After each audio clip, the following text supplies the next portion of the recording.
দর্শক, কালিয়াকৈরের ইফতার বাজারের খবর জানাতে সরাসরি যুক্ত হচ্ছেন আমাদেরই আরেক সহকর্মী কামাল হোসেন। কামাল, জানাবেন প্রতি বছরই তো রমজানকে কেন্দ্র করে বাজারগুলোর পাশে জমে ওঠে ইফতার বাজার, তো সেখানকার ইফতার বাজারগুলো কেমন জমে উঠেছে?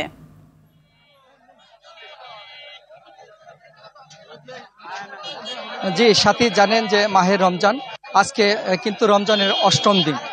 আমি এই মুহূর্তে দাঁড়িয়ে আছি গাজীপুরের কালিয়াকৈর বাজারে, যেখানে ইফতারির যে পসরা রয়েছে সেখানে সেই পসরা নিয়ে দোকানদাররা বসে আছে এবং ক্রেতারা কিনছেন। আমি একটু দেখাই যে এই দোকানটিতে কিন্তু যে ইফতারির কেনার যে ক্রেতারা তারা কিন্তু ভিড় করেছেন। এখানে বিভিন্ন প্রকার ইফতারি রয়েছেন, যেমন বুট, পেঁয়াজু, তারপরে বেগুনি এবং জিলাপি এবং এছাড়া অন্যান্য খেজুর বা মিষ্টি এবং বিভিন্ন যে আলুর চপ, বিভিন্ন সেই ইফতারির সেই পসরা সাজিয়ে তারা কিন্তু বেচাকিনি করছেন।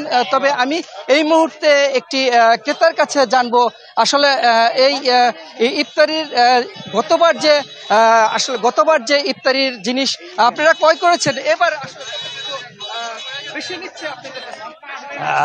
আসলে না, বেশি নিচ্ছে না, ওইবারই ওই রকমই নিচ্ছে। তবে জিনিসের ভালো মান ভালো, এই জন্য নামও শুনছি বিভিন্ন জায়গা থেকে, সেই কারণে এইখান থেকে আসলে ইফতারিটা নেওয়া।